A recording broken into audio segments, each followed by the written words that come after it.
ओम नमो भगवते वासुदेवाय।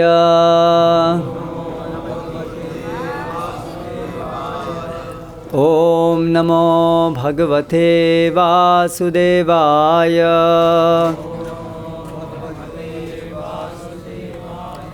ओम नमो भगवते वासुदेवाय।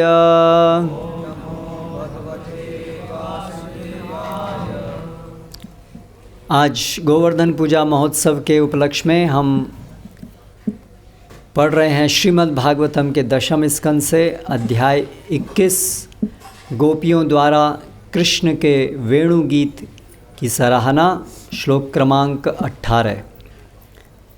शब्द पाठ। हंत अयम अद्रि अबलाः हरिदासवर्यः यत् रामकृष्णचरण स्पर्श प्रमोदः मानं तनोति सह गोगणयोः तयोः यत् पानीय सूयवस कंदर कंदमूलैः हन्तायमद्रिर्बलहरिदासवर्यो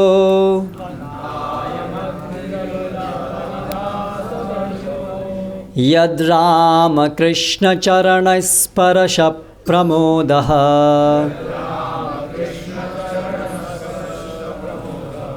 मानं तनोति सह गोगणयोस्तयोर्यत्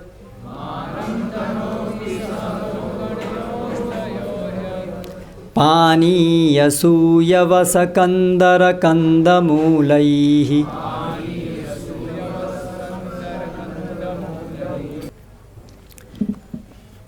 शब्दार्थ। हंत ओह अयम यह अद्रिः पर्वत अबलाः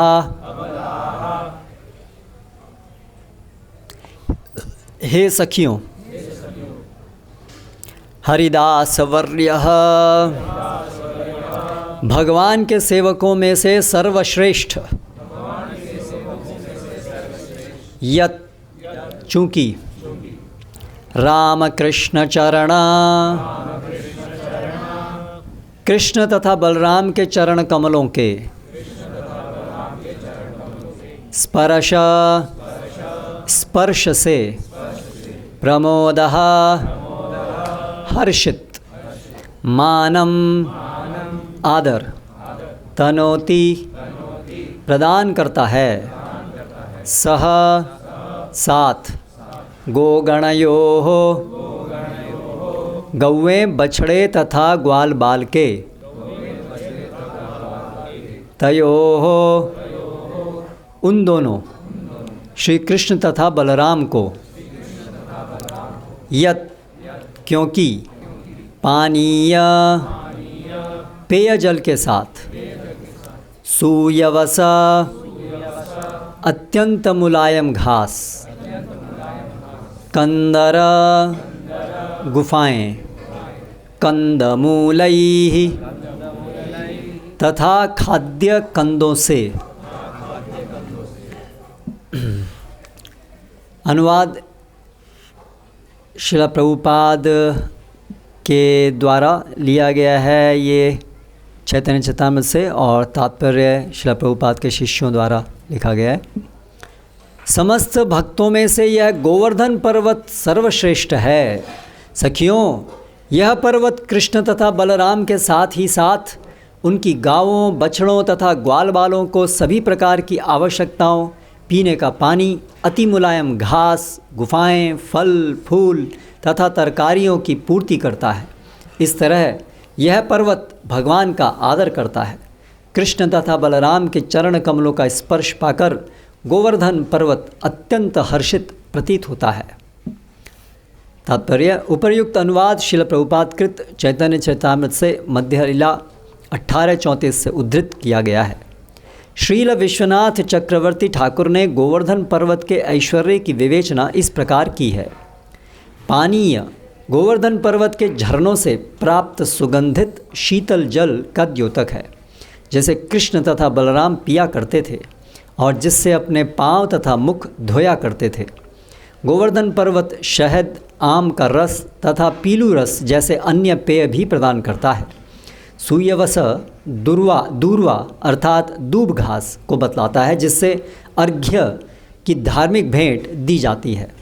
गोवर्धन पर्वत में घास भी होती है जो सुगंधित, मुलायम तथा गवों की वृद्धि एवं उनमें दूध बढ़ाने के लिए लाभप्रद है। इस तरह यह घास आध्यात्मिक पशुओं को खिलाने के काम आती है। कंदर गुफाओं का सूचक है, जहाँ कृष्ण, बलराम तथा उनके संगी खेलते, बैठते और लेटते थे। ये गुफाएं तब आनंद देती हैं जब या तो बहुत गर्मी हो या सर्दी हो या फिर वर्षा हो रही हो। गोवर्धन पर्वत में खाने के मुलायम कंद, शरीर सजाने के रत्न, बैठने के लिए समतल स्थान तथा चिकने पत्थर, चमकीले जल तथा अन्य प्राकृतिक वस्तुओं के रूप में दर्पण तथा दीपक प्रदान करता है। ओम ज्ञानतिमिरान्धस्य ज्ञानञ्जनशलाकया चक्षुरुन्मीलितं येन तस्मै श्रीगुरवे नमः। श्रीचैतन्यमनोभीष्टं स्थापितं येन भूतले स्वयं रूप कदा मह्यं ददाति स्वपदान्तिकं। वन्देऽहं श्रीगुरोः श्रीयुतः पदकमलं श्रीगुरून् वैष्णवांश्च श्रीरूपं साग्रजातं सहगणरघुनाथान्वितं तं सजीवं साद्वैतं सावधूतं परिजनसहितं कृष्णचैतन्यदेवं श्रीराधाकृष्णपादान् सहगणललिता श्रीविशाखान्वितांश्च। जय श्रीकृष्ण चैतन्य प्रभु नित्यानंद श्री अद्वैत गदाधर श्रीवासादि गौर भक्तवृंद। हरे कृष्णा कृष्ण कृष्ण हरे हरे, हरे राम राम राम हरे हरे। यह अध्याय है जिसमें व्रज गोपियाँ व्रज के अंदर अपने घरों में रहती हुई भगवान कृष्ण जब अपने ग्वाल बालों के साथ, गायों के साथ जंगल गाय चराने जाते हैं तो अपने प्रेमवश अपने ही स्थान पर बैठकर वो सब दृश्य अनुभव कर पा रही हैं, वो सब घटनाओं को अनुभव कर पा रही हैं जो जंगल में घटती हैं। तो उसमें एक एक करके इस पूरे अध्याय में किस प्रकार भगवान की जो वेणु है उसके प्रभाव से सब गाय, ग्वाल बाल, पेड़ पौधे, यहाँ तक कि शिलाएं वो भी द्रवित हो जाती हैं। और अप्सराएं, स्वर्गलोक की अप्सराएं, स्वर्गलोक के वासी सभी कैसे उस अद्भुत वेणु की ध्वनि को सुन करके अत्यंत हर्ष का अनुभव करते हैं और भगवान से अत्यंत आकर्षण का अनुभव करते हैं। और उसी वर्णन में ये जो आज हमने जो श्लोक लिया, ये श्रीमती राधा रानी के द्वारा बोला गया श्लोक है, जिसमें वे गिरिराज गोवर्धन का गुणगान कर रही हैं। हंता, हंता शब्द सूचित करता है एक हर्ष से उत्पन्न आश्चर्य, हंता।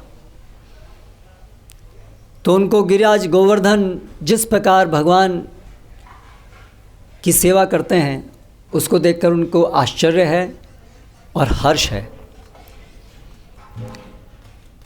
जो शुद्ध भक्त होते हैं उन्हें अन्य भक्तों की शुद्ध भक्ति सेवा देख करके हर्षोल्लास होता है, और जो भक्त नहीं हैं उनको अन्यों को भगवान कृष्ण की सेवा में लगे देख करके उन्हें दुख होता है। तो जो ब्रजवासी हैं उनके अंदर ये ईर्ष्या तनिक मात्र भी नहीं है। ये शुद्ध भक्त का लक्षण है। इसलिए उन्हें हर्ष हो रहा है, क्योंकि एक शुद्ध भक्त का आनंद का स्रोत क्या होता है? बद्ध अवस्था में हमारे तथाकथित आनंद का स्रोत हमारे इंद्रिय भोग होता है, लेकिन शुद्ध अवस्था में यानी आत्मा की जो शुद्ध अवस्था है उसमें आध्यात्मिक आनंद का स्रोत कृष्ण के आनंद का अनुभव करके जीव आनंदित होता है। तो इसलिए एक शुद्ध भक्त जब देखता है कि कृष्ण को आनंद प्राप्त हो रहा है अन्य भक्तों के द्वारा, तो उसे हर्ष होता है, क्योंकि भगवान जब आनंदित होते हैं तो उसको हर्ष होता है। कोई भी अगर भगवान को हर्षित करे तो उसको हर्ष होता है, क्योंकि उसका हर्ष तो भगवान के आनंद को देख करके। इस तरह से वो निर्मत्सर होता है। और इसके बिल्कुल विपरीत इस भौतिक जगत में सब ईर्ष्या बहुत प्रमुख लक्षण है बद्ध अवस्था का।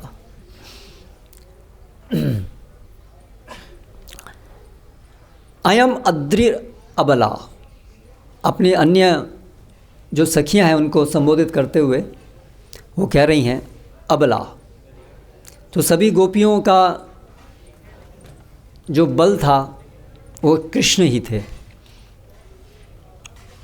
उनके पति इत्यादि से उनका कोई बहुत ही जगत में किसी से भी उनका कोई आकर्षण था ही नहीं। इसलिए उनका वास्तविक संरक्षण कृष्ण के द्वारा ही उनको प्राप्त होता था। हरिदास वर्यो, हरि के दास में सर्वश्रेष्ठ, ऐसा वर्णन कर रही हैं गोपियाँ गिरिराज गोवर्धन के। अद्रि मतलब पर्वत, गोवर्धन पर्वत। यत क्यों वो सर्वश्रेष्ठ हैं, सभी सेवकों में सर्वश्रेष्ठ क्यों है, उसके क्या लक्षण हैं? राम कृष्ण चरण स्पर्श प्रमोदः, क्योंकि जब राम और कृष्ण के चरण उनके ऊपर पड़ते हैं तो वो प्रफुल्लित हो जाते हैं। तो भगवान राम कृष्ण और सभी ग्वाल बाल गायों को चराने के लिए गोवर्धन पर जाया करते थे, और इसलिए उनके चरणों का स्पर्श उनको होता था, और उनके चरणों का स्पर्श होकर के गोवर्धन अत्यंत हर्षित हो जाते थे।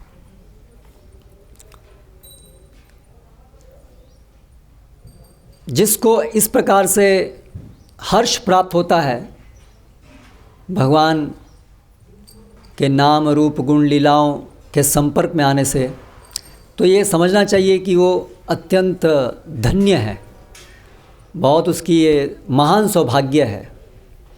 क्योंकि जब भगवान प्रसन्न हुए हैं उससे, तभी भगवान के संपर्क में आने से वो प्रसन्न होता है। जो लोग भक्ति से विहीन हैं, कृष्ण प्रेम से बहुत दूर हैं, उन्हें भगवान के भक्त, भगवान से संबंधित कोई भी चीज़ का संपर्क करने से कोई सुख प्राप्त नहीं होता है, बल्कि हो सकता है और दुख प्राप्त हो। जब भगवान का गुणगान सुनते हैं तो अभक्त लोग क्रोधित होते हैं, दुखी होते हैं, लेकिन भगवान के भक्त भगवान से आकर्षित रहते हैं, भगवान के दिव्य गुणों से वो आकर्षित होते हैं, और ये उनके जो भगवान की जो सेवा करने की जो प्रेरणा है, प्रेम, उसका उद्दीपन करता है भगवान के दिव्य गुण। तो इसलिए ये स्वाभाविक फल है कृष्ण प्रेम का कि हर्षित होता है। इसलिए भागवतम में वर्णन आता है, एवं व्रतः स्वप्रिय नाम कीर्त्या जातानुराग द्रुतचित्त उच्चैः हसति अथ रोदिति रौति गायति नृत्यति उन्मादवन लोकबाह्य। जिसको भगवत कृपा प्राप्त हुई है और भगवान से जिसका संपर्क हुआ है, उसकी ये स्थिति होती है। स्वप्रिय नाम कीर्तिया, जो भगवान उसके अत्यंत प्रिय हैं, प्रिय हमेशा हैं, लेकिन अभी उसकी अनुभूति उसको हो रही है। जाता अनुरागो, उनसे अनुराग उत्पन्न होने के कारण, भगवान से अनुराग उत्पन्न होने के कारण, द्रुत चित्तई, उसका चित्त जो है वो द्रुत पिघल जाता है।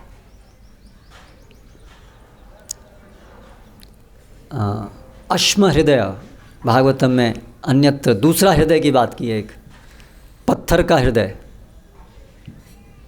स्टोन हार्ट, जिसमें भगवान श्री कृष्ण के प्रति कोई भावना नहीं है, भावनाओं से रहित। हो सकता है भौतिक जगत के प्रति बहुत भावनाएं उसके अंदर हों, लेकिन अगर भगवान कृष्ण के प्रति भावना नहीं है तो वो हृदय पत्थर के समान है, स्टील फ्रेम्ड। वास्तव में आत्मा के अंदर भगवान कृष्ण के प्रति भावनाओं से वो ओतप्रोत है, ये उसकी स्वाभाविक स्थिति है हम सभी की। लेकिन अभी हमें भगवान कृष्ण के संपर्क में आने से हमारी हृदय के अंदर कोई भावनाएं प्रकट नहीं होती हैं, हमें प्रेम नहीं उमड़ता है, हमारी उनको प्रसन्न करने की कोई इच्छा नहीं उमड़ती है, उनकी सेवा करने की इच्छा नहीं उमड़ती है, हमें उनके नाम रूप गुण लीलाओं से कोई आकर्षण नहीं होता है। तो ये है भावनाओं से रहित हृदय, ये है अविद्या के कारण कठोर हुआ हृदय, ये है रोगग्रस्त हृदय। तो ये हमारी स्थिति है वर्तमान में, हमारा हृदय रोगग्रस्त है, हम सबको एक हार्ट डिजीज़ है बहुत बड़ी।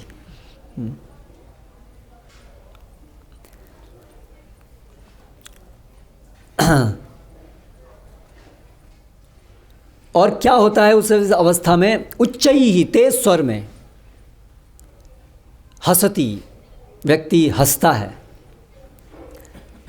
अथ रौति रोदिति रौति गायति, कभी रोता है कभी गाता है, उन्मादवन नृत्यति उन्मादवत, उन्माद मतलब जैसे पागलपन छा गया हो, उन्माद इंटॉक्सिकेटेड, नृत्यति ऐसे उन्मादवत नृत्य करता है। लोक बाह्य, उसे संसार में लोग क्या कहेंगे क्या सोचेंगे इसकी कोई परवाह नहीं रहती है। ये हमारा जो परम लक्ष्य है उसको, उसकी व्याख्या है। ये परम लक्ष्य ही जीव की स्वाभाविक स्थिति है जो हम प्राप्त करना चाहते हैं। ऐसा नहीं है कि हम जैसे ओलंपिक चैंपियन बनना चाहते हैं, ऐसा चीज़ नहीं है ये।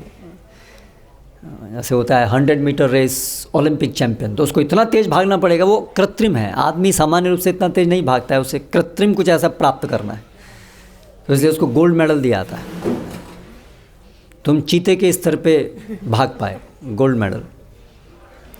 लेकिन हम जो प्रयास कर रहे हैं प्राप्त करने का, वो कोई गोल्ड मेडल प्राप्त करने जैसी कोई चीज़ नहीं है। अभी हम जो हैं वो रुग्ण अवस्था में है, केवल हमें उससे अपनी नॉर्मल स्टेज में आना है। हाँ, रुग्ण अवस्था के संदर्भ से वो जो नॉर्मल स्वाभाविक स्थिति है वो अत्यंत उत्कृष्ट है, होनी भी चाहिए, वो स्वाभाविक स्थिति है। और जीव की स्वाभाविक स्थिति सच्चिदानंदमय है। इसलिए वो बहुत अनूठी है। लेकिन ऐसा नहीं है कि वो कृत्रिम है और कुछ लोगों को ही प्राप्त होगी, वो हर जीव का स्वभाव है। इस अपनी स्वाभाविक स्थिति को प्राप्त करना, जो स्वभाव से अत्यंत उत्कृष्ट है, क्योंकि सच्चिदानंदमय स्थिति है।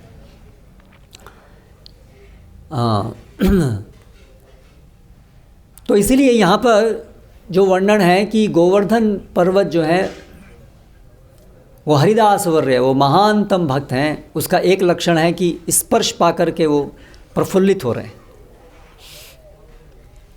और प्रफुल्लित होकर के उसके लक्षण क्या क्या हैं कि वो जो अलग अलग सुंदर घास जो उत्पन्न करते हैं, वो वास्तव में उनके रोमहर्ष हैं। जब अत्यंत हर्ष की अनुभूति होती है तो रोमांच होता है। तो जो गोवर्धन पर्वत इन अलग अलग घास, वृक्ष इत्यादि को जो उत्पन्न करते हैं, वो उनके कृष्ण के प्रति निर्मल और प्रगाढ़ प्रेम से जो रोमांच उत्पन्न हो रहा है, उसके कारण ऐसा हो रहा है। फिर यहाँ आगे आया कि पानीय, गोवर्धन पर्वत पर ऐसे झरने हैं जो निरंतर, जिनमें बड़ा स्वच्छ जल बहता रहता है। तो ये जल है आनंदित होकर के गोवर्धन की आँखों से निरंतर अश्रुधार बहती है, वो ये झरने के रूप हैं। जिन लोगों की दृष्टि भौतिक है, उनको गोवर्धन पर ये सब चीज़ नहीं दिखाई देती हैं। हम लोग भी ऐसे ही हैं। हमें ना हरी घास दिखाई देती है, ना हमें झरने दिखाई देते हैं। वो क्यों हैं? क्यों हमें दिखाई नहीं देते हैं? गोवर्धन का वो नित्य रूप है। हमें इसलिए दिखाई नहीं देती हैं क्योंकि जैसा भगवान बताते हैं भगवद गीता में, ना हम प्रकाश सर्वस्य योग माया समावृता।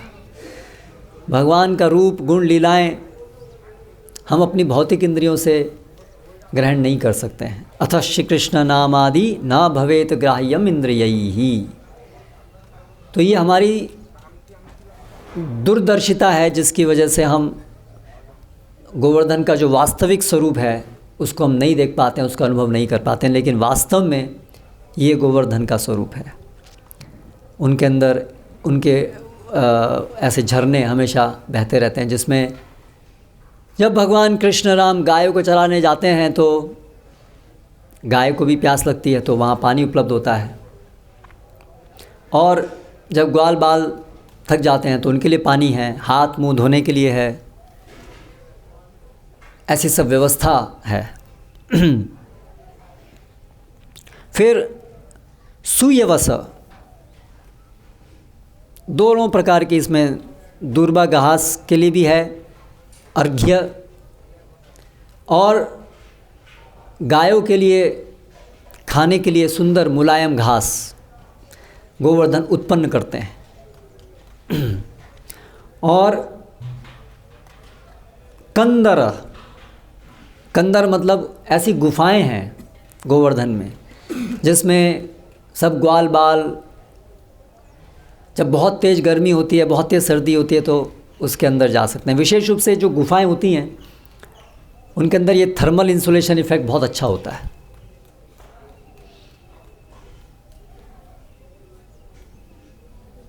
यहाँ पर जहाँ हमारा ये फार्म कम्युनिटी है इधर भक्ति ग्राम, तो वहाँ पर पास में एक पहाड़ है।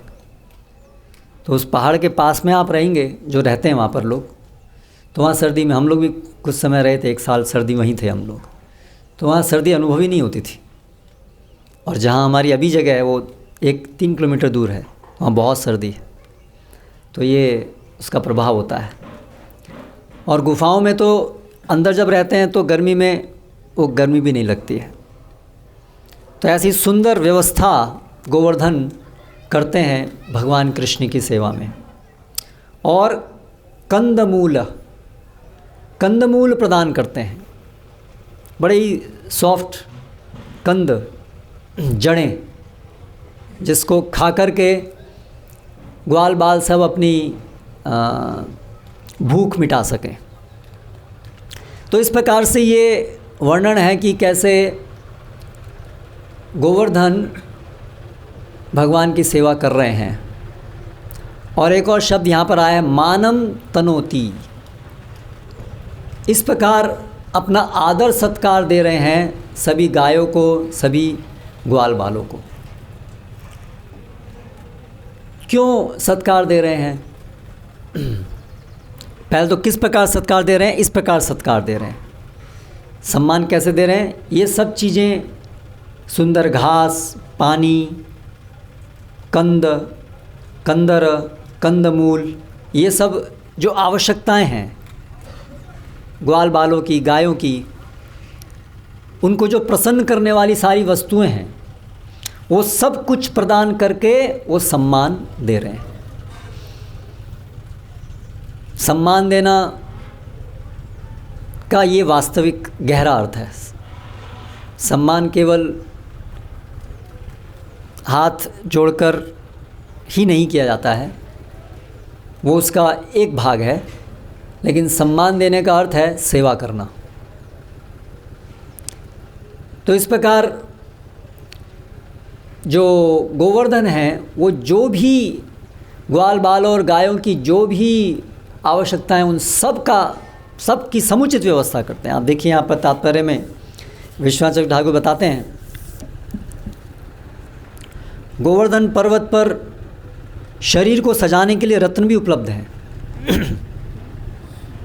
रत्न है वहाँ पर, तो उससे वो अपना श्रृंगार करते हैं। बैठने के लिए समतल स्थान है, चिकने पत्थर हैं, और आईना सजाएंगे तो आईना भी चाहिए देखने के लिए, वो भी उपलब्ध है। किस रूप में? है ना? हाँ, जो वो जल है इतना स्वच्छ है कि उसमें अपना चेहरा देखा जा सकता है। तो बहुत विचार करके गोवर्धन जो भी कुछ राम और कृष्ण और गायों की प्रसन्नता के लिए जो भी चाहिए, सब कुछ उन्होंने वहाँ व्यवस्था की है। इसलिए वो हरिदास वर रहे हैं। उनकी जो सेवा भावना है उसकी पराकाष्ठा है, इसलिए वो महानतम भक्त है। भक्ति का मतलब है, प्रभुपाद इसलिए डिवोशन को ट्रांसलेट करते हैं, हाथ मत लगाओ पैर में,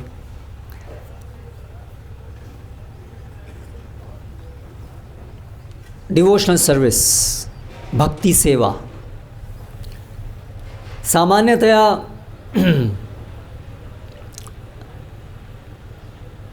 लोगों की समझ में भगवान की सेवा क्या है नहीं आता। अभी कुछ दिन पहले एक कार्यक्रम में एक युवा मुझसे पूछा, ये भगवान की सेवा का मतलब क्या है? बहुत मुश्किल होता समझना भगवान की सेवा। क्या क्या मुश्किल होती है भगवान की सेवा समझने में? एक तो पहले होता है कि मतलब उसका प्रश्न था कि भगवान को क्यों सेवा चाहिए?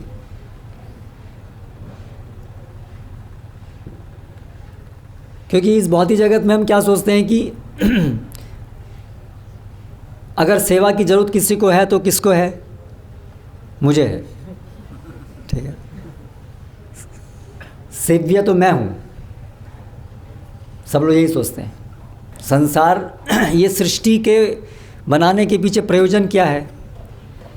मेरी सेवा हो, ये सृष्टि का प्रयोजन है। हम सब ऐसे सोचते हैं बद्ध अवस्था में, और ऐसे सोच सोच के करोड़ों करोड़ों जन्म बिताते हैं। अलग अलग प्रकार से इस जगत का भोग करने का प्रयास करते हैं। 84 लाख योनियों में घूमते हैं, देवता भी बनते हैं, सब कुछ अनुभव करते हैं, इसी आशा में कि मैं इस जगत का भोग करूंगा, क्योंकि मैं परम भोक्ता हूँ। ईश्वरोहम अहम भोगी, सिद्धोहम बलवान सुखी। ऐसी बड़ी तीव्र और गहरी इच्छा हम सबकी है कि मैं भोगता हूँ, मैं भोगता हूँ, मैं भोगता हूँ, क्योंकि हम सब कृष्ण की नकल कर रहे हैं यहाँ पर। प्रभुपाद बोलते हैं इस भौतिक जगत में पुरुष भी पुरुष बनना चाहता है और स्त्री भी पुरुष बनना चाहती है, और आजकल तो वो एक्सप्रेस्ड वे में हो गया है। सूक्ष्म रूप में तो हमेशा से है, अभी वो बाह्य रूप से भी अभिव्यक्त होने लगा है, क्योंकि पुरुष का मतलब है भोक्ता। तो इस भौतिक जगत में हर व्यक्ति भोक्ता बनना चाहता है। ये हमारी सब रूट मूल समस्या है। हम सब भोक्ता बनना चाहते हैं। वी आर कन्विंस्ड, हम लोग बड़े हम भोक्ता हैं। तो ऐसे घूमते घूमते घूमते करोड़ों करोड़ों जन्म हमने बिता दिए हैं। ऐसे बीत गए हैं बहुत सारे जन्म। फिर कुछ लोग ऐसे घूमते घूमते भोग करते करते ऐसा होता है कि वो पूरे निराश हो जाते हैं, हताश हो जाते हैं। भोग करते हैं लेकिन इतने दुख मिलते हैं, इतने कष्ट मिलते हैं, उनकी सारी प्लानिंग योजनाएं बार बार बार बार विफल होती हैं। सुखी रहने का जितना प्रयास करते हैं अंत में विफलता हाथ लगती है। जैसे वो है प्रभुपाद जी, वो बंगाली, इतना मैंने मेहनत करके घर बनाया और उसमें आग लग गई। तो हम मेहनत करके बहुत सारा प्रयास करके सुखी रहने के लिए आयोजन करते हैं और फिर सुख तो मिलता नहीं है, उससे बहुत ज़्यादा और दुख मिलने लगता है। तो इस तरह से भोग करने के प्रयासों में बार बार प्रयास करके कुछ लोग उससे फिर, मतलब सभी लोग फ्रस्ट्रेट होंगे, पर वर्तमान में कुछ लोग उससे निराश हताश हो जाते हैं। तो फिर वो लोग क्या सोचते हैं, या तो वो कुछ नहीं है, कुछ सब बेकार, कुछ है ही नहीं, शून्यवादी ऐसे बन जाते। हताशा का ये लक्षण है। जैसे प्रभुपाद जी वो बताते हैं, खट्टे बेर, लोमड़ी के बेर खट्टे, है ना। तो एक लोमड़ी जो है वो बेर प्राप्त करने के लिए बाबा प्रयास कर रही थी, लेकिन उसको मिले नहीं, अरे बेकार हैं बेर, खट्टे हैं। तो उसी प्रकार से इस भौतिक जगत का भोग कर करके जब हम निराश हो जाते हैं तो हमें लगता है ये भौतिक जगत ये बेकार है ही नहीं, है बेकार, सब झूठा है, सब झूठा है। या फिर हम निर्विशेषवादी बन जाते हैं, इम्पर्सनलिस्ट्स। हाँ, सब क्या है, कोई एक महानतम सर्वव्यापी कुछ है, आध्यात्मिक, उसे आध्यात्मिक कहते हैं। ये जगत तो बेकार है और वास्तविकता है इससे बिल्कुल परे, इससे बिल्कुल उल्टा। इस जगत में जो कुछ है वो सब बेकार है, इसलिए वास्तविकता में जो भी होगा वो इससे बिल्कुल उल्टा होगा। अगर यहाँ रूप है तो वहाँ रूप नहीं होना चाहिए, अगर यहाँ विशेषता है तो वहाँ विशेषता नहीं होनी चाहिए, यदि यहाँ संबंध है तो वहाँ संबंध नहीं होने चाहिए, यदि यहाँ इंद्रियाँ हैं तो वहाँ इंद्रियाँ नहीं होनी चाहिए। क्योंकि ये इंद्रियाँ ही तो सारे दुखों का कारण है, ये रूप सारे दुखों का कारण है, ये संबंध सारे दुखों का कारण है।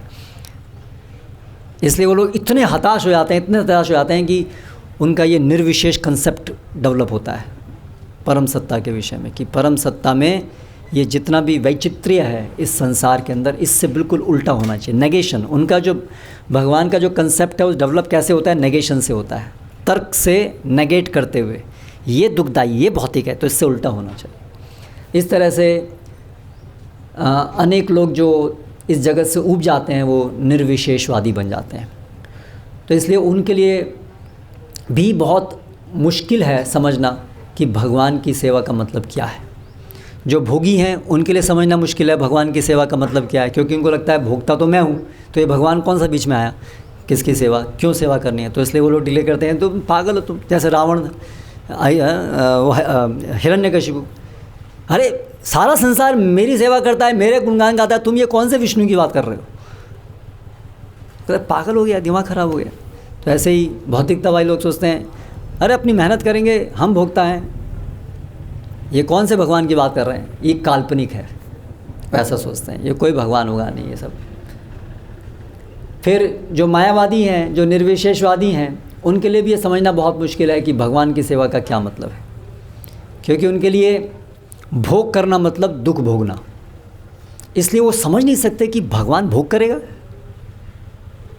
अगर भगवान भी भोग करेगा तो वो भी दुख पाएगा, तो फिर भगवान क्यों भोग करेगा। इसलिए भगवान भोगता है ये चीज़ उनकी समझ में नहीं आ सकती। इसलिए जब वो सुनते हैं कि भगवान भोग करते हैं, भगवान आनंद उठाते हैं, तो उनको लगता है आनंद, अरे मैं तो समझ गया आनंद तो आनंद है ही नहीं, तो फिर भगवान क्यों आनंद देंगे। आनंद तो मिथ्या है। तो जब ये सब वृत्तांत सुनते हैं भगवान भोग कर रहे हैं तो उनके सही में नहीं आता, उनका ये फ्यूज़ उड़ जाता है, उनका ये क्या है भगवान भोग कर। हम समझ गए कि भोग बेकार है तो भगवान नहीं समझेंगे कि भोग बेकार है, भगवान क्यों भोग करेंगे। इसलिए उनको भी सही में नहीं आता है। इसलिए वो जो लड़का था तो अभी भगवान भोग करेंगे, भगवान की सेवा, भगवान क्यों सेवा चाहते हैं?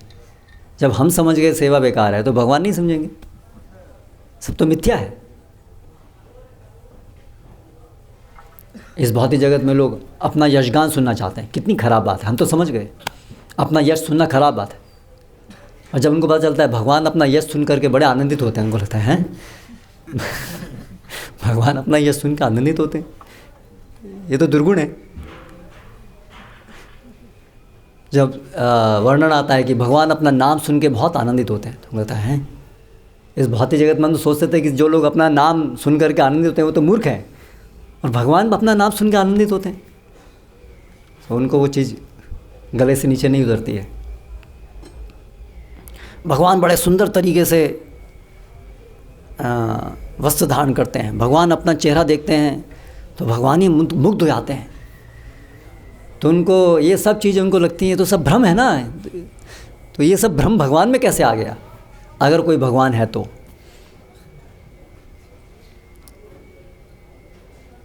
इसलिए उनके लिए बहुत मुश्किल है भक्ति को समझना, सेवा को समझना। उनके लिए क्या है अध्यात्म जीवन, मतलब क्या है? नो एक्टिविटी, ये है अध्यात्म, जगत मिथ्या। इसलिए उनकी पूरी जो अध्यात्म का जो कंसेप्शन है वो अधूरा है। केवल भौतिक जगत का भोग करना उन्होंने छोड़ा है, वो भी पूरी तरह से नहीं, क्योंकि जब तक भगवान की सेवा करने के लिए तैयारी नहीं है तब तक वो वास्तव में भोग करना छोड़ा नहीं है। प्रभुपाद कहते हैं ये माया का लास्ट स्नेयर है, मैं वही हूँ जो परम है, तो वो भी एक भोग ही है। तो ये दुर्दशा है जो निराकार निर्विशेषवादी हैं। तो हम लोगों के अंदर भी, हम भी तो पूर्व जन्मों में ना जाने क्या क्या रहे होंगे, भोगी, मायावादी, सब कुछ अनर्थ से भरे हुए हैं।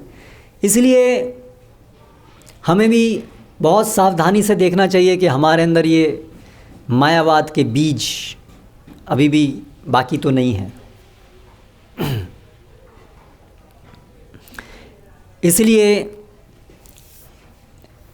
जो ये कृष्ण भावनामृत आंदोलन है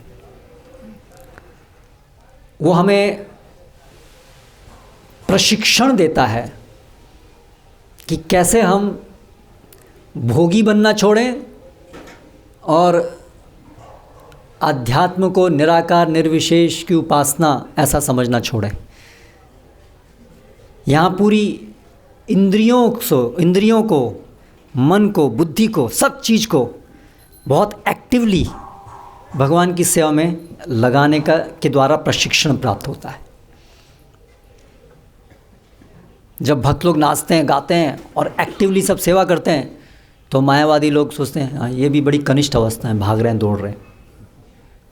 जब अध्यात्म में प्रगति होगी तो भागना दौड़ना बंद हो जाएगा, बोलना बंद हो जाएगा। उनको ये नहीं पता कि वास्तव में जब आध्यात्मिक प्रगति होती है तो पहले नेगेटिविटी ख़त्म होती है, फिर पॉजिटिविटी शुरू होती है, और उसमें तो फिर हाईली एक्टिव है, इतना एक्टिव कि रात को भी सोने का टाइम नहीं है। दिन रात एक्टिविटी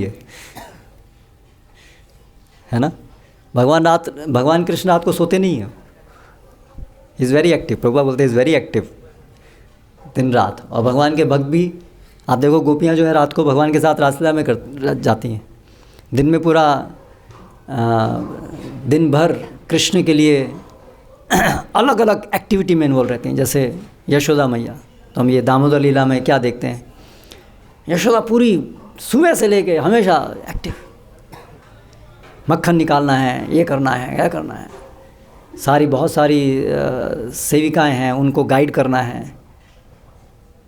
बहुत एक्टिविटी है। तो ये वास्तविक आचार्य की कृपा है कि वो हमें कृष्ण के लिए एक्टिव होना सिखाते हैं। अपने लिए हम एक्टिव थे, या कुछ लोग अपने लिए भी एक्टिव नहीं थे, तमोगुण में थे, ऐसे भी बहुत लोग हैं। दोनों प्रकार के लोगों को, सब प्रकार के लोगों को अभी बदल करके कृष्ण के लिए एक्टिव होना सिखाते हैं। ये है सेवा, ये है भक्ति सेवा। लोग जनरली सोचते हैं भक्ति मतलब केवल भाव। हमारे अंदर कृष्ण के प्रति बहुत भाव है, लेकिन वो भाव तब तक अपूर्ण रहेंगे, कृत्रिम रहेंगे, जब तक वो सेवा के द्वारा प्रस्तुत नहीं होंगे। जब तक उनका योग सेवा से नहीं होगा, तब तक भाव वो कभी मैच्योर नहीं हो सकते, वो भौतिक धरातल पर रहेंगे। इसलिए जो भी लोग केवल भाव सोचते हैं, भक्ति मतलब भाव, वो लोग की भक्ति प्राकृत रहती है, भौतिक धरातल पर रहती है, वो कभी मैच्योर नहीं होती है। भक्ति की जो परिभाषा है, अन्याभिलाषिता शून्यम ज्ञान कर्मादि अनावृतम आनुकूल्येन कृष्णानुशीलनम है। आनुकूल्य ये भावना है, लेकिन शीलनम वो क्रिया है। तो इसलिए भक्ति की परिभाषा में दोनों पद हैं, आनुकूल्येन कृष्णानुशीलनम। केवल शीलनम भी नहीं है, केवल एक्टिविटी भी नहीं है, भावना के साथ, कृष्ण को प्रसन्न करने की भावना के साथ जो क्रिया की जाती है उसको भक्ति सेवा कहते हैं। वो भक्ति की परिभाषा है।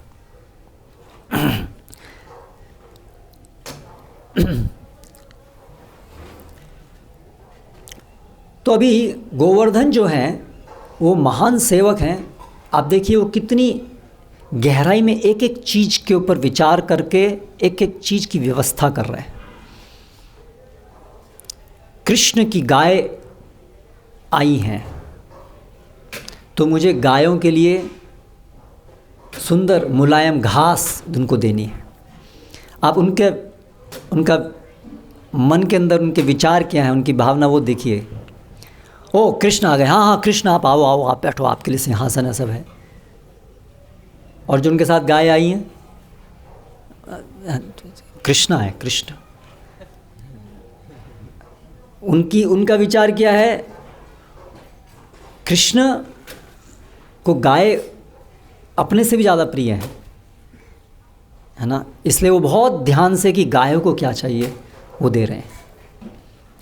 इसलिए शिव जी क्या कहते हैं, आराधना नाम सर्वेशाम विष्णुर आराधनम परम तत्परतरम देवी तदिया नाम समर्चनम। सभी आराधनाओं में भगवान विष्णु की आराधना सर्वश्रेष्ठ है, और भगवान विष्णु की आराधना से भी के ही समान उनके तदीय जो उनसे संबंधित हैं उनकी सेवा समर्चनम समान है। भगवान कृष्ण के लिए वो और ज़्यादा महत्वपूर्ण है। इसीलिए गोवर्धन पर्वत जो हैं वो बहुत सावधानी से गायों के लिए भी क्या क्या चाहिए वो सब व्यवस्था कर रहे हैं। और अभी घास जब देनी है, घास, गाय को किससे प्रसन्नता होती है, घास चरने से प्रसन्नता होती है। इसलिए उन्होंने अपने ऊपर ये चारागाह विकसित किए हैं, और वो बहुत सावधानी से मुलायम घास दे रहे हैं। ऐसा नहीं यहाँ घास चाहिए ना, ये लो घास, मुलायम घास बेस्ट। ये भक्ति भाव है।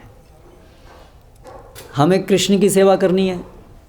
कृष्ण की सेवा, कृष्ण को क्या क्या चाहिए। अगर बैठने के लिए उनको आसन चाहिए तो वो आसन बहुत सोच समझ करके, ये आसन ऐसा होना चाहिए जिसमें उनको अत्यंत प्रसन्न हो उस पर विराजमान हो करके। ये डिटेल्स हैं। तो इसलिए भक्ति इज़ इन डिटेल्स। भक्ति जो है वो ऐसे डिटेल्स में जब हम सोचते हैं और प्रयास करते हैं तब उससे भावना शुद्ध होती है। ये इनके इन प्रकार इन काम चलाने के लिए चला दिया, फिर उसमें सेवा भावना जो है वो विकसित नहीं होती है ढंग से। तो इसलिए यहाँ पर हम देख रहे हैं कि वो बहुत डिटेल्स में एक एक चीज़ के ऊपर ध्यान दे करके वो सब व्यवस्था कर रहे हैं गिरिराज गोवर्धन। तो बहुत मुलायम घास, प्यास लगेगी तो बहुत सुंदर जल, सुगंधित जल। इसलिए श्रील प्रभुपाद हमको और आचार्य सिखाते हैं कि कैसे हमें भगवान के लिए सर्वश्रेष्ठ चीज़ें देने का प्रयास करना चाहिए। हमारे अंदर जो भी शक्ति है हमारी, उसको बेस्ट यूज़, सर्वश्रेष्ठ शक्ति भगवान की सेवा में लगानी चाहिए। लोग क्या सोचते हैं, जब बूढ़े हो जाएंगे तो भगवान की सेवा करेंगे, जब शरीर पूरा बेकार हो गया पूरा जीवन अपनी सेवा में लगाएंगे, और जब ये थर्ड क्लास रद्दी हो जाएगा तब इसको भगवान की सेवा में ऑफ़र कर देंगे। अपना सारा पैसा जो पूरा कमाया वो अपने बच्चों को देंगे और निर्धन होकर के हम भगवान की सेवा में चले जाएंगे। तो ये सब हैं मिसअंडरस्टैंडिंग अबाउट डिवोशनल सर्विस। अगर आपने पैसा कमाया है तो वो पैसे के स्वामी कौन हैं? आपके बच्चे या कृष्ण? कृष्ण है।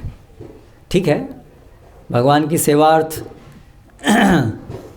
भगवान के निर्देश से बच्चों का ध्यान रखना एक पुरुष का कर्तव्य होता है, लेकिन इसका ये अर्थ नहीं है कि हम ऐसा सोचें कि पैसा तो इनको चाहिए, भगवान को क्या पैसा चाहिए, भगवान तो लक्ष्मीपति हैं। तो वास्तव में भगवान लक्ष्मीपति हैं, भगवान को इस तरह से पैसा नहीं चाहिए, लेकिन आपका अपना सर्वश्रेष्ठ सब कुछ भगवान की सेवा में देना आपकी कृष्ण की सेवा करने की भावना की अभिव्यक्ति है। इसीलिए अगर आप जो पैसा आपने कमाया वो आप अपने इंद्रिय भोग या अपने एक्सटेंडेड इंद्रिय भोग के लिए रखते हैं, तो वो दिखाता है कि आप वो सेवा नहीं समझें। आप भगवान की सेवा का मतलब क्या होता है वो नहीं समझें आप। ये ऐसे ऐसे उदाहरण हैं एक एक। भक्त लोग जाते हैं कभी कभी, ऐसे हम लोग जाते थे वहाँ वल्लभ विद्यानगर में थे, तो सब्जी मंडी थी, तो भगवान सब भोग के लिए सब्जी लेने जाते थे दान में। तो लोग क्या करते हैं, जो सड़ी हुई सब्जियां हैं जिनको कोई खरीदेगा नहीं, उनको जो बोलते हैं हाँ स्वामी आइए आइए आपके लिए निकाल के रखी हैं ये लीजिए। ये लोगों की मेंटालिटी होती है। जिसका अपने इंद्रिय भोग के लिए यूज़ नहीं है वो भगवान को अर्पित कर दो। ये है third class, fourth class, fifth class, 10th class service attitude है। लेकिन सेवा का मतलब ये होता है बेस्ट। जब अपना यूथ है, जब हम युवा हैं, जब हमारे पास शक्ति है, तब उसको भगवान की सेवा में लगाना चाहिए। जब युवा हैं तब तो भोग में लगाया, और जब शरीर बूढ़ा हो गया तो भगवान अभी आपकी सेवा में। ठीक है, जिनका शरीर बूढ़ा है वो भी भगवान की सेवा में लगें तो वो अच्छा ही है। लेकिन बात यह है कि जो अभी युवा हैं तो युवा से ही भगवान की सेवा में सही लगना चाहिए, शक्ति जो भी हमारी है। तात्पर्य कहने का ये है कि सेवा भावना होती है सर्वश्रेष्ठ। अगर भगवान की सेवा करनी है, भगवान बेस्ट चीज़, सबसे सर्वश्रेष्ठ चीज़, सब कुछ उनकी सेवा में लगना चाहिए। हमें तो केवल जो उच्चिष्ट है, जो भगवान ने चखा है, जो भगवान ने जिसका भोग किया है, उसका जो उच्चिष्ट है, केवल वही इस अपनी शरीर या भौतिक जगत की स्थिति को मेंटेन करने के लिए उपयोग करना चाहिए, जिससे हम भगवान की सेवा में तत्पर रह सकें। बाकी हम तो भोगता है ही नहीं, और भगवान की सेवा करने से ही हमारा पोषण होता है। हमें उसके लिए अलग से अपना कोई यत्न करने की आवश्यकता ही नहीं है। भगवान की सेवा से ही हमारा पोषण होता है, इसलिए हमें कोई दूसरी चीज़ सोचने की ज़रूरत ही नहीं है। हमें केवल एक ही चीज़ सोचने की ज़रूरत है कि हम भगवान की सेवा कैसे करें।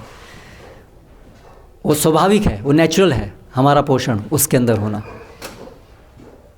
यथा तरोर मूल निषेचनेन तृप्यन्ति तत्स्कंद भुजोपशाखा प्राणोपहाराज यथेन्द्रियाणाम तथैव सर्वाहरणम अच्युतेज्या।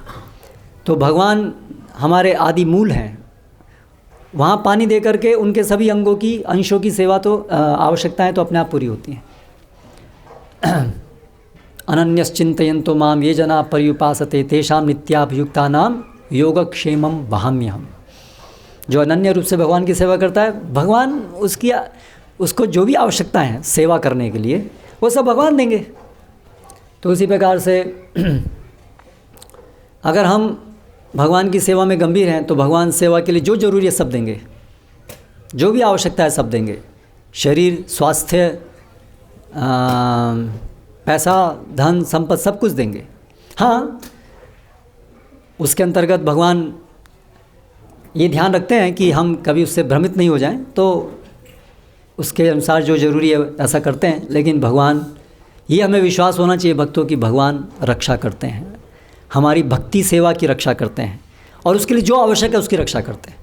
अगर भक्ति सेवा के लिए शरीर की आवश्यकता है तो शरीर की रक्षा करते हैं, अगर उसके लिए धन संपत्ति की आवश्यकता है, रक्षा की आवश्यकता है, तो उसकी रक्षा करते हैं।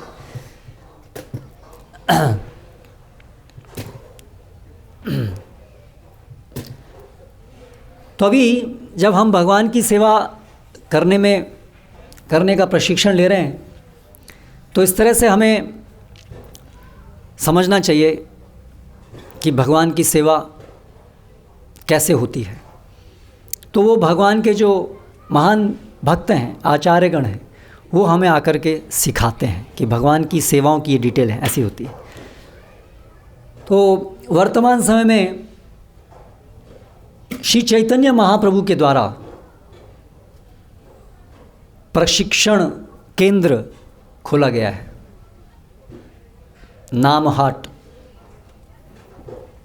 ये जो आंदोलन है ये एक प्रशिक्षण केंद्र है, चैतन्य महाप्रभु के द्वारा आरंभ किया गया प्रशिक्षण केंद्र, सेवा का प्रशिक्षण केंद्र।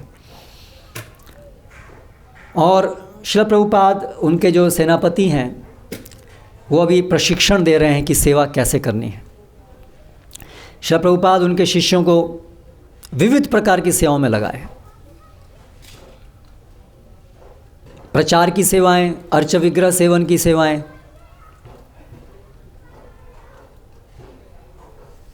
ये सब प्रकार की सेवाओं में लगाए। तो हमारे पास ये महान अवसर उपलब्ध है। जो भी कुछ हमारे पास है, हमारी जो भी इंद्रियां हैं, जो भी शक्ति है, वो सब सेवा में पूरी तरह लगनी चाहिए। और उसके लिए पूरा अवसर और उसके लिए पूरी योजना प्रभुपाद ने बनाई है। उसकी कोई लिमिट नहीं है। भगवान की सेवा की कोई लिमिट नहीं होती है। भगवान अनंत हैं, भगवान की भोग करने की इच्छा भी अनंत है। इसलिए हम कभी बीट नहीं कर सकते भगवान को कि भगवान आपको, है ना, हम कहीं जाते हैं प्रसाद लेने के लिए तो थोड़ा सा गुलाब जामुन रसगुल्ला एक दो होने पर ही हम लोग, क्योंकि हम भोगता नहीं है। लेकिन भगवान जगन्नाथ 56 बार फीस लेते हैं। चैतन्य महाप्रभु भी, भले वो सन्यासी आश्रम में लीला कर रहे थे, लेकिन फिर साथ साथ कभी कभी भगवत्ता का प्रदर्शन भी करते हैं। तो वो जो सब भक्त लोग बंगाल से भेजते थे उनके लिए, वो सब इकट्ठा होता आता था, इकट्ठा होता, पूरा कमरा भर गया है।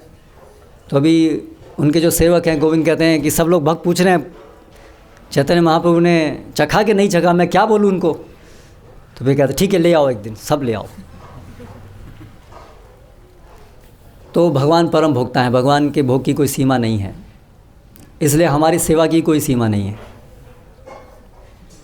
हाँ, हमारी सेवा की कोई सीमा नहीं है। हम अपनी सेवा बढ़ाते रह सकते हैं, बढ़ाते रह सकते हैं, बढ़ाते रह सकते हैं। जितनी हम सेवा बढ़ाएंगे उतना हम भगवान से संबंधित होंगे, हमारा संबंध भगवान से प्रगाढ़ होगा, और उतना ही हम पूरी तरह से आध्यात्मिक रूप से अपने को हष्ट पुष्ट और संतुष्ट पाएंगे।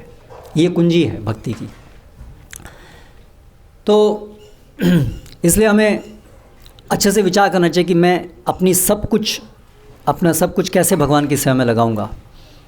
तो जैसे अभी भगवान अर्च विग्रह के रूप में यहाँ आने वाले हैं, तो अब ये चिंतन होना चाहिए कि अर्च विग्रह के रूप में भगवान आएंगे। भगवान यहाँ साक्षात हैं। ये सब जो गोवर्धन जो पानी दे रहे हैं, अभी हमारे पास अवसर है कि हम भी भगवान को पानी दे सकते हैं। ये छोटी मोटी चीज़ नहीं है भगवान को पानी देना। भगवान के महान महान भक्त भगवान के लिए जल देते हैं। श्रीमती राधा रानी भगवान के लिए पाक बनाती हैं, खाद्य सब बनाती हैं। तो ये कितना बड़ा सौभाग्य है। लेकिन हम अब अंधकारवश, अविद्यावश हम सोचते हैं, वो रूटीन हो जाता है हमारे लिए, हाँ वो बना। लेकिन आप ये भगवान के लिए बना रहे हैं। तो अगर हम उसको सचेत होकर के करेंगे उन सब क्रियाओं को, और सचेत होकर के भगवान को अर्पित करेंगे, तो हम पाएंगे कि हमारी भक्ति पोषित होती है। मान लीजिए आपने कुकिंग की, बहुत ध्यान से कुकिंग की आपने, बहुत अच्छे से कुकिंग की, और फिर आप कुकिंग करके सब तैयार हो गया और फिर आप चले गए बस, तो भगवान ग्रहण करेंगे उसको? केवल क्योंकि आपने बनाया है उससे तो भगवान ग्रहण नहीं करेंगे। भगवान कब ग्रहण करेंगे? जब आप पूरे हृदय से बनाए हैं भगवान के लिए, सचेत होके कि भगवान आप कृपया इसको लीजिएगा, मैं आपकी प्रसन्नता के लिए सब बनाना प्रयास कर रहा हूँ अच्छे से अच्छा बनाने का। और बनाने के बाद फिर प्रेम से उनके सामने जाएंगे, उनसे विनती करेंगे कि कृपया आप इसको ग्रहण करें, आपके आनंद वर्धन के लिए हमने कुछ ये प्रयास किया है। हर स्टेप में ये प्रेम झलकना चाहिए, फ्रॉम स्टार्टिंग टू एंड, तब भगवान उसको ग्रहण करेंगे।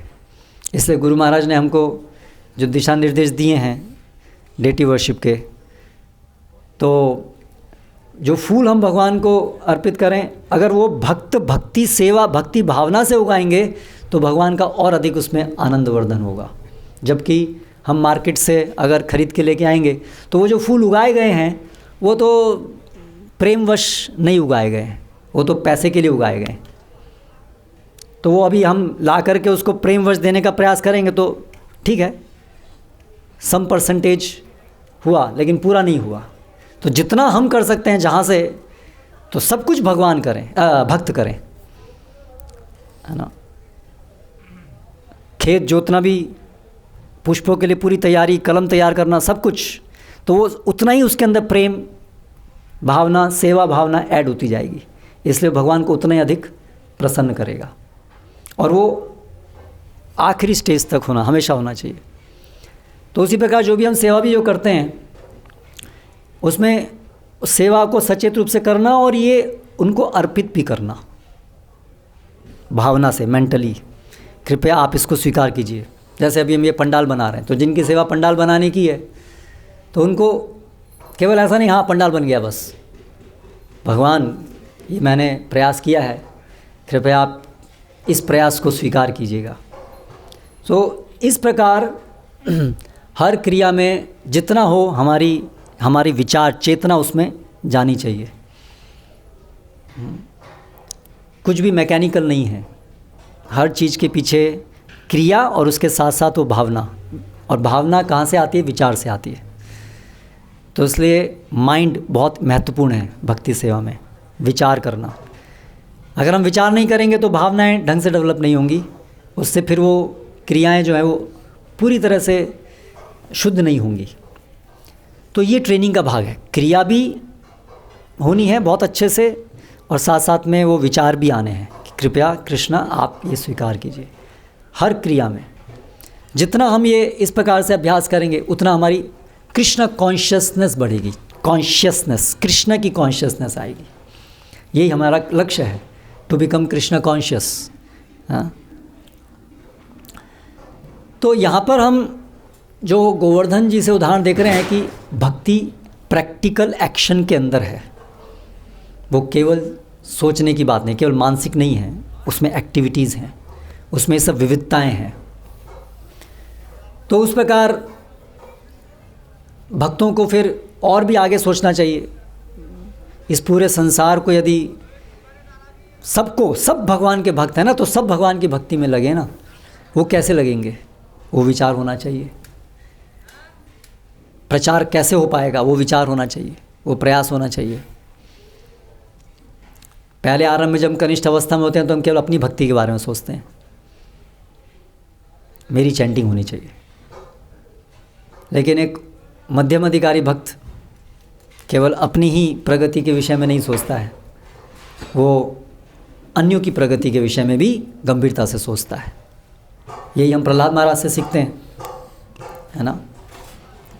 शोचे ततो विमुख इंद्रियार्थान, मैं इन लोगों को देख करके दुखी हूँ जो इंद्रिय विषयों में लिप्त हैं और उसका बाहर सहन कर रहे हैं।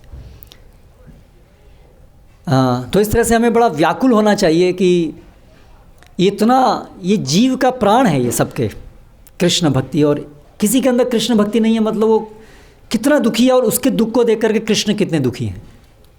प्रहलाद महाराज हमें ये सिखाते हैं कि भगवान दुखी हैं जीवों के इस दुख को देख करके, वो हमें भी दुखी होना चाहिए उससे। अगर हम दुखी नहीं हैं तो इसका मतलब हमारी सेवा भावना बहुत कनिष्ठ अवस्था की है।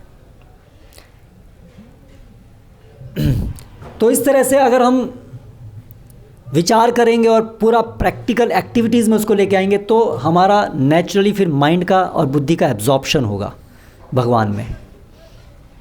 मयि अर्पित मनोबुद्धिर, इस प्रकार से हम अपनी सारी एक्टिविटीज़ को मन बुद्धि सबको लगाने का प्रयास करेंगे तो उससे फिर माइंड और एब्जॉर्प्शन आएगा, भगवान की सेवा में फिर एब्जॉर्प्शन आएगा, और उससे फिर बहुत तेज़ी से शुद्धि होगी, अनर्थ सब निवृत्ति होगी, और हम अनुभव कर पाएंगे कैसे हमारा भगवान और भगवान के भक्तों से संबंध बन रहा है।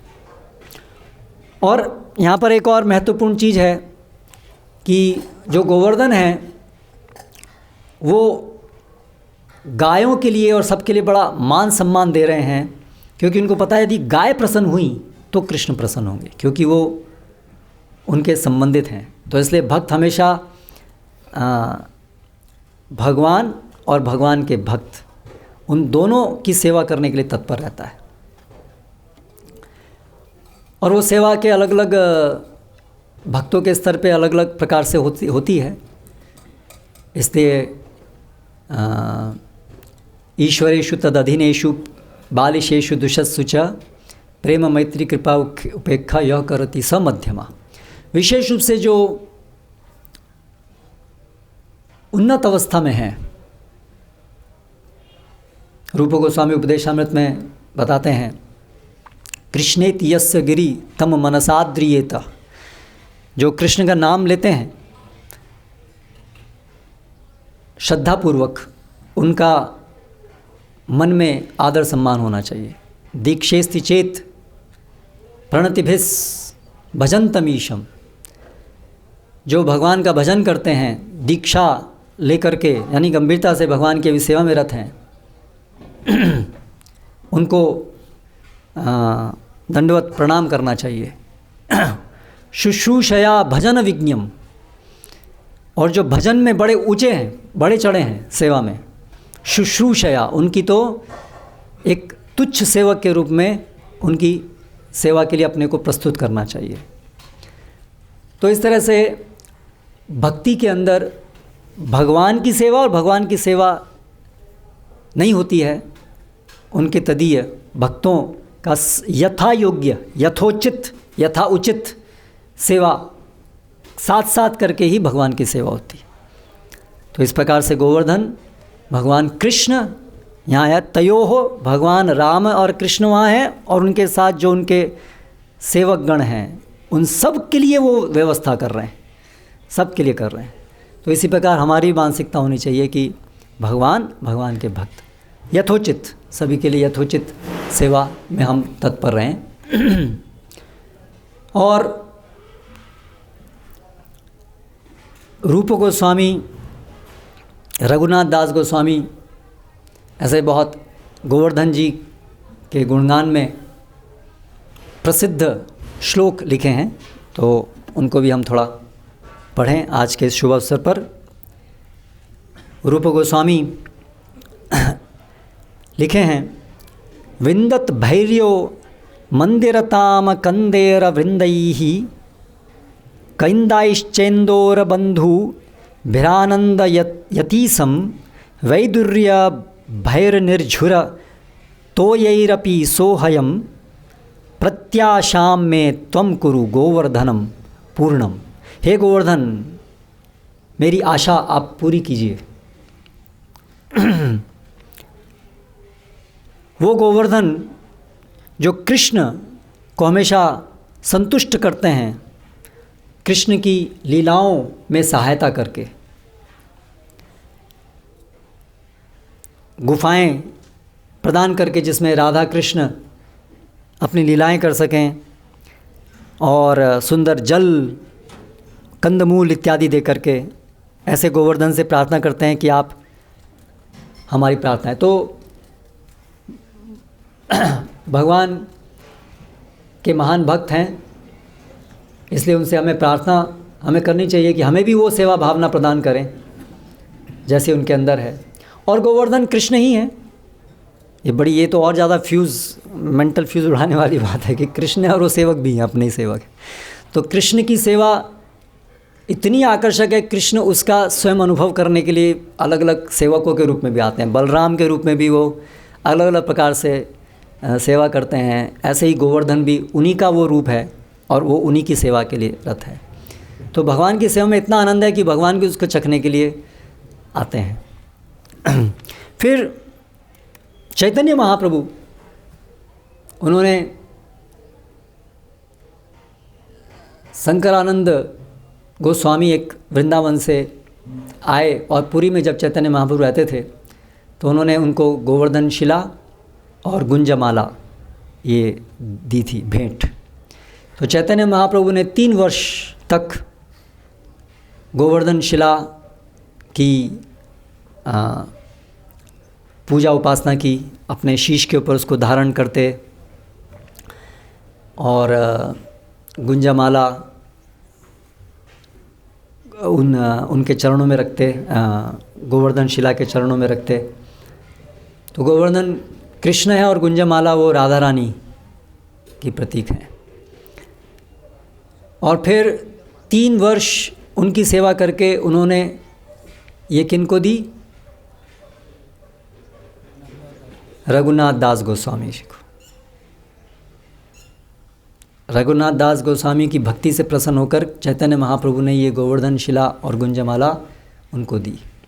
और फिर रघुनाथ दास गोस्वामी ने स्वरूप दामोदर गोस्वामी के मार्गदर्शन में उनकी सेवा की। रघुनाथ दास गोस्वामी और स्वरूप दामोदर गोस्वामी दोनों अंत्य समय में, अंत्य लीला के अंदर चैतन्य महाप्रभु के साथ रहते।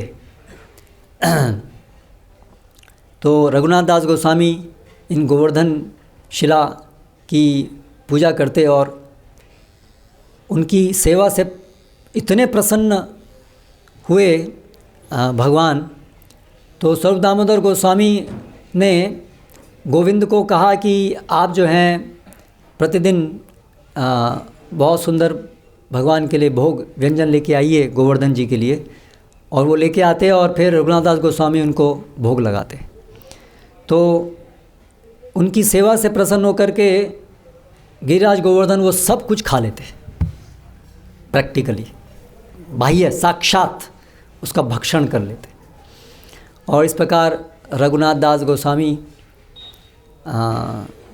को साक्षात दर्शन देते।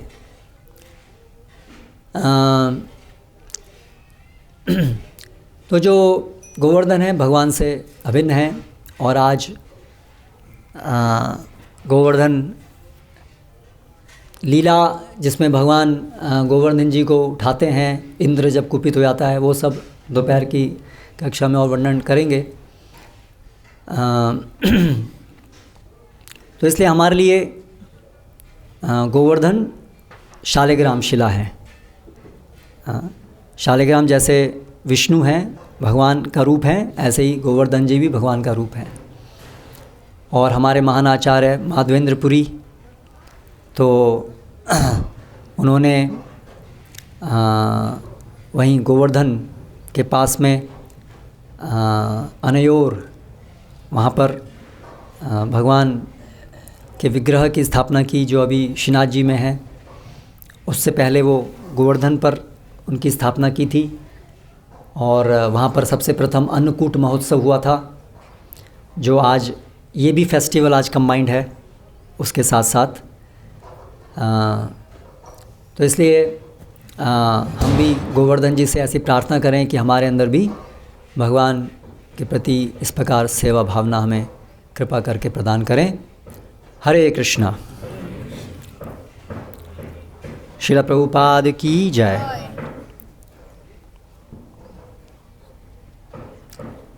Okay? That's some question.